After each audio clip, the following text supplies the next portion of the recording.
Tara, panoorin natin itong isang short video kung saan sinabi nilang may persahan na nangyari kay Cabral saka kay Leveste. Panoorin natin.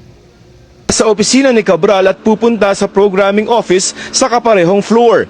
Kasunod niya si Cabral. Sa isa pang kuha ng CCTV lalabas sina Cabral at Leviste mula sa programming office. Si Leviste may hawak na mga papel habang tila may ipinapaliwanag sa kanya si Cabral. O ngayon, saang banda may persahan dyan? May ganyan bang pangyayari may persahan? Ganyang posisyon ng pag-uusap nila? Alam nyo, yang kaadikan, katangahan at kabubuhan nyo, gagawa-gawa kayo ng script. Tapos sablay-sablay naman. Bakit ngayon lang kayo nagre-reklamo kung kailan nabesto na?